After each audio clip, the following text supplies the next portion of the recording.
Jinto John അവിടെ തലേ ദിവസം മുതൽ എന്താണ് ഈ സ്റ്റേജിന്റെ പണികൾ തുടങ്ങുന്നതാണ്. അപ്പോൾ നേരത്തെ ഒരു പ്ലാനിങ് ഇല്ലാതെ പറ്റില്ലല്ലോ. അത് തുടങ്ങുന്നു. അത് തുടങ്ങുമ്പോൾ ഇപ്പോൾ KPS നാടകം കൊണ്ടിടുമ്പോൾ തന്നെ മാധ്യമങ്ങൾ പറയുന്നുണ്ട്, പ്രശ്നമാണെന്ന് പറയുന്നുണ്ട്. ആ ദിവസം മൊത്തം മാധ്യമങ്ങൾ വാർത്ത കൊടുക്കുന്നുണ്ട്. അതൊക്കെ ഇവർ കാണാത്തതല്ല. അങ്ങനെ കണ്ടെങ്കിൽ ശ്രീ ഹസ്കർ പറയുന്ന പോലൊന്നുമല്ല. അവിടെ ഇഷ്ടംപോലെ സ്ഥലമുണ്ട്. പാളയം ഏരിയ കമ്മിറ്റിയുടെ പരിധിയിൽ വരുന്ന എത്ര സ്ഥലങ്ങൾ ഞാൻ വേണേൽ കാണിച്ചു കൊടുക്കാമെന്ന് CPM നമ്മൾ തിരുവനന്തപുരത്ത് ഉണ്ടായിരുന്ന അനുഭവം വെച്ചിട്ട്. അപ്പോൾ വേണ്ടത് വെച്ചിട്ടാണ് അത് അവിടെ തന്നെ നടത്തണം എന്നത് അവർ തീരുമാനിച്ചതാണ്. അവരെ നടത്തുകയും ചെയ്തു. അന്ന് പോലീസ് അവിടെ വാഹന നിയന്ത്രണം അടക്കം കൂട്ടുനിന്നു.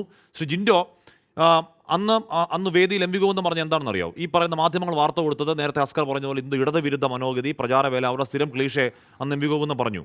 അതിനുശേഷം ജോയി അത് തിരുത്തെങ്കിലും ഒക്കെ മായിച്ചേക്കോ ശ്രീ ജിൻഡോ. ഇന്ന് സഖാവ് വിജയരാഘവൻ പറയുകയാണ് അവിടുത്തെ പ്രശ്നം എന്തായിരുന്നു? റോഡ് കെട്ടിയതല്ല പ്രശ്നം, വാഹനങ്ങൾ റോഡിലിറങ്ങിയതാണ് പ്രശ്നം. വാഹനങ്ങൾ റോഡിലിറങ്ങിയില്ലായിരുന്നെങ്കിൽ ട്രാഫിക് ജാം ഉണ്ടാവില്ല. ശരിയല്ലേ ജിൻഡോ?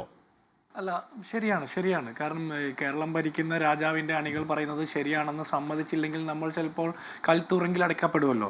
ഇവിടെ ഹസ്കർ പറഞ്ഞൊരു വാദമുണ്ട്, പാർശ്വവൽക്കരിക്കപ്പെട്ടവർക്ക് വേണ്ടിയിട്ടാണ് ഈ പോരാട്ടം മുഴുവൻ. ശരിയാണ്.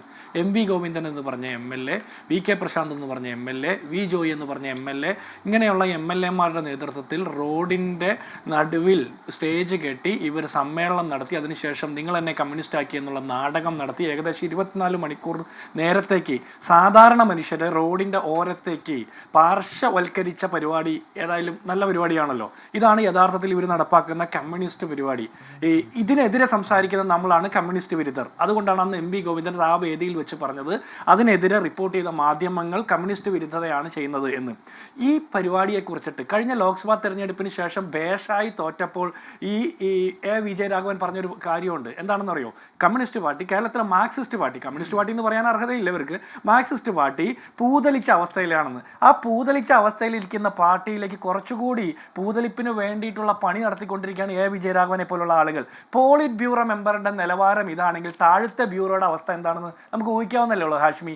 ഇങ്ങനെ പോളിറ്റ് ബ്യൂറോ മെമ്പർ ഈ തരത്തിൽ ന്യായീകരിക്കുന്നു. V ജോയി എന്ന് പറഞ്ഞ ജില്ലാ സെക്രട്ടറി അല്പം മയപ്പെട്ട് ഞങ്ങൾക്ക് തെറ്റുപറ്റിപ്പോയി എന്ന് ഏറ്റുപറയുന്ന രീതിയിൽ കോടതി ചെവിക്ക് പിടിച്ചതിന് ശേഷമെങ്കിലും എത്തിയെങ്കിൽ പോളിറ്റ് ബ്യൂറോ മെമ്പർ വീണ്ടും അത് തിരുത്തി പറയുന്നു. അപ്പോൾ പിന്നെ താഴത്തെ ബ്യൂറോക്കാരൊക്കെ ഇതിന് ന്യായീകരിക്കുന്നതിൽ ഒരു തെറ്റ് നമുക്ക് പറയാൻ പറ്റില്ല.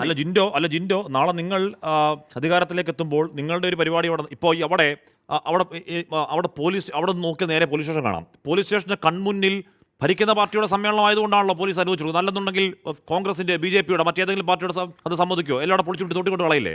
അപ്പോൾ നാളെ നിങ്ങൾ അധികാരത്തിൽ വരുമ്പോഴേക്കും നിങ്ങൾ ഈ പണി നടത്തുമ്പോഴും അല്ലെങ്കിൽ മാധ്യമങ്ങൾ വിമർശിക്കുമ്പോഴും ഇത് തന്നെ പറയണം കേട്ടോ ജിൻഡോ. ഇതാരും മുക്തരൊന്നുമല്ല ജിൻഡോ, ഇതിൽ മുക്തരൊന്നുമല്ല. അല്ല ഹാഷ്മി, ഇതിൽ ആരും മുക്തരല്ല എന്ന് നമ്മൾ ജനറലൈസ് ചെയ്ത് പറയാൻ പാടില്ല. കേരളത്തിന്റെ ചരിത്രത്തിൽ കോൺഗ്രസ് പാർട്ടിയുടെ ഏതെങ്കിലും ഒരു പൊതുസമ്മേളനം, കോൺഗ്രസ് പാർട്ടിയുടെ സമ്മേളനം പൊതുവഴി കയ്യേറിയതായിട്ട് CPM-ന്റെ ആർക്കെങ്കിലും പറയാൻ പറ്റുമോ? സമരങ്ങൾ നടത്തിയിട്ടുണ്ട്. ഞങ്ങൾ റോഡിൽ സമരം നടത്തിയിട്ടുണ്ട്. സെക്രട്ടേറിയറ്റ് നടക്കെ ഞങ്ങൾ സമരം ചെയ്യണ്ടേ? കേരളത്തിലെ സർക്കാരിനെതിരെ സമരം ചെയ്യുമ്പോൾ സെക്രട്ടേറിയറ്റ് നടക്കെ തന്നെ സമരം ചെയ്യും, ജില്ലാ കളക്ടറേറ്റിന് മുമ്പിൽ സമരം ചെയ്യും, അല്ലെങ്കിൽ കേന്ദ്ര സർക്കാർ ഓഫീസുകൾക്ക് മുമ്പിൽ സമരം ചെയ്യും. അങ്ങനെ സമരം ചെയ്തല്ലോ, ഇതൊരു സമര പരിപാടിയല്ലല്ലോ.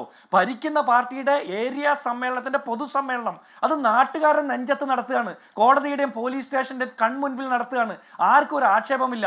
എന്നിട്ട് പറയാണ് പാവപ്പെട്ടവർ ഇങ്ങനെ സമ്മേളനം നടത്തുന്നു. ഏത് പാവപ്പെട്ടവരാ? ഇന്നോവ കാറിൽ പാഞ്ഞു വന്ന് പാവപ്പെട്ടവർ സമ്മേളനം നടത്തുമ്പോൾ പണക്കാരായിട്ടുള്ള സ്കൂട്ടർ യാത്രികർ, പ്രസവത്തിന് ശേഷം ആശുപത്രി വിട്ടുവരുന്ന ആ പണക്കാരായിട്ടുള്ള ആളുകൾ, അവർ സ്കൂട്ടറിലും ഓട്ടോറിക്ഷയിലും പോകുന്ന ആ മുന്തിയ പണക്കാരുണ്ടല്ലോ, അതിസമ്പന്നർ, അവർ റോഡിന്റെ ഓരം ചേർന്ന് പോകണമെന്നാണ് പോളിറ്റ് ബ്യൂറോ മെമ്പർ പറയുന്നത്. നവകേരള സദസ്സിന്റെ യാത്ര നമുക്ക് ഓർമ്മയില്ലേ? അന്ന് ഇവർ പറഞ്ഞത് ഈ ബസ് കൊണ്ടുവരുന്നത് എന്തിനു വേണ്ടിയിട്ടാ? മന്ത്രിമാരുടെ വാഹനങ്ങൾ ഒഴിവാക്കാനെന്നാ. എന്നിട്ട് ഈ ബസ് 1,05,00,000 ബസ് കൊണ്ടുവരുന്നു. അതിന് പുറകെ മറ്റൊരു KSRTC ബസ് കാലിയായിട്ട് ഓടുന്നു. അതിനുശേഷം മന്ത്രിമാരുടെ മുഴുവൻ വാഹനങ്ങളും അവരുടെ ലഗേജിന് വേണ്ടിയിട്ടാണെന്ന് പറഞ്ഞ് ഓടിക്കുന്നു. എന്നിട്ട് ഈ നവകേരള ബസ് കടന്നുപോയ വഴിയിൽ നമ്മളൊന്ന് കാര്യം മനസ്സിലാക്കണം. ഇത് ഏത് അമ്മായിയമ്മയ്ക്ക് ഗുളിക മേടിക്കാൻ പോയതാണെന്ന് പോളിറ്റ് ബ്യൂറോ മെമ്പർ ഒന്ന് ആലോചിക്കേണ്ടതാണ്. ആർക്ക് എത്രത്തോളം ഗുണം കിട്ടിയെന്ന് ആലോചിക്കേണ്ടതാണ്. കാലടിയിൽ ഞങ്ങളുടെ നാട്ടിലാ ഒരു പാവപ്പെട്ട മനുഷ്യൻ അവരുടെ കുട്ടിക്ക് പനി പിടിച്ചിട്ട് ആശുപത്രി പോയി മരുന്ന് മേടിക്കാൻ പോയപ്പോൾ, മെഡിക്കൽ ഷോപ്പിൽ നിന്ന് മരുന്ന് മേടിക്കാൻ പോയപ്പോൾ ആ മനുഷ്യനെ അറസ്റ്റ് ചെയ്ത് സ്റ്റേഷനിൽ കൊണ്ടുവരുത്തതാ ഈ നവകേരള സദസ്സ് നടത്തിയ മാന്യന്മാരുടെ പോലീസ്. അതിനെതിരെ ഇവർ എന്തൊക്കെയാ പറഞ്ഞത്? ഇവരുടെ സദസ്സിനെതിരെ അക്രമം നടത്താൻ പോകുന്നു. ഞാൻ ഒരു കാര്യം ചോദിക്കട്ടെ ഹാഷ്മി, നടന്നു പോകണം എന്നൊക്കെയല്ലേ പറയുന്നത് ഈ പോളിറ്റ് ബ്യൂറോ മെമ്പർ? 2 സ്റ്റെപ്പുള്ള നവകേരള ബസ്സിൽ ഹൈഡ്രോളിക് ലിഫ്റ്റ് വെച്ച കേരളത്തിന്റെ മുഖ്യമന്ത്രി പൊങ്ങി കയറിയത് അല്ലേ? 2 നിലയുള്ള ക്ലിഫ് ഹൗസിൽ 25 ലക്ഷത്തിന്റെ ലിഫ്റ്റ് വെച്ചിട്ടുണ്ട്. മുഖ്യമന്ത്രിക്ക് എന്താ നടന്നാൽ, മുഖ്യമന്ത്രിക്ക് എന്തെങ്കിലും ക്ഷീണം സംഭവിക്കുക നടന്നാൽ? 2 സ്റ്റെപ്പ് ബസ്സിന്റെ 2 സ്റ്റെപ്പ് എടുത്തു വെക്കാൻ മുഖ്യമന്ത്രിക്ക് ശേഷിയില്ലേ? അത്രയ്ക്ക് അനാരോഗ്യമായിട്ടാണെങ്കിൽ മറ്റാളുകളിൽ നിന്ന് CPM-ൽ അവർക്ക് ചാർജ് കൊടുക്കണം. അപ്പോൾ പാവപ്പെട്ട മനുഷ്യരോട് നിങ്ങൾ പൊതുവഴിയിൽ നടന്നു പോകണം. പക്ഷെ ഞങ്ങൾ പോളിറ്റ് ബ്യൂറോ മെമ്പർമാരടക്കം CPM-ന്റെ സംസ്ഥാന സെക്രട്ടറി അടക്കം റോഡ് കയ്യേറി സമ്മേളനം നടത്തുമ്പോൾ നിങ്ങൾ പാർശ്വം പറ്റി നടക്കണം എന്ന് പറയുന്നത് ഒരു ന്യായമല്ല. ഇനി ഞാനൊരു കാര്യം ചോദിക്കട്ടെ, ഇതൊന്നും നടന്നിട്ടില്ല എന്നവർ പറയുന്നത്. നിയമസഭ പട്ടാപ്പകൽ അടിച്ചു പൊളിച്ചിട്ട് അങ്ങനെ ചെയ്തിട്ടില്ല എന്നല്ലേ ഇവർ പറയുന്നത്? ഗവൺമെന്റ് യൂത്ത് കോൺഗ്രസ്സുകാരെ തലയടിച്ചു പൊട്ടിച്ചിട്ട് അങ്ങനെ ഒന്നും കണ്ടില്ലെന്നല്ലേ പോലീസ് പറഞ്ഞത്? ചെറുപ്പക്കാരെ തലയടിച്ചു പൊട്ടിക്കുന്ന പരിപാടി ജീവൻ രക്ഷാ പ്രവർത്തനം എന്നല്ലേ മുഖ്യമന്ത്രി പറഞ്ഞത്? ആര്യാരാജ്യത്തിന് KSRTC ബസ്സിന് വട്ടം വണ്ടി ഇട്ടിട്ട് അവരുടെ ഭർത്താവായിട്ടുള്ള MLA അതിൽ കയറി അക്രമം നടത്തിയത് അങ്ങനെയൊന്നും നടത്തിയിട്ടില്ല എന്നല്ലേ ഇവർ പറഞ്ഞത്? ഇവർ എന്ത് തോന്നിവാസവും നടത്തും? ഇവർക്ക് തുടർ ഭരണം കിട്ടിയപ്പോൾ തോറ്റുപോയ അതൊക്കെ പോട്ടെന്ന് വെച്ചാലും ഇവിടെ നാട് മൊത്തം കണ്ട ആ നിയമസഭാ കയ്യാങ്കളി കേസിന് തെളിവില്ല എന്നൊക്കെ പറഞ്ഞത് കടുപ്പമാണ്. ഞാൻ അങ്ങനെ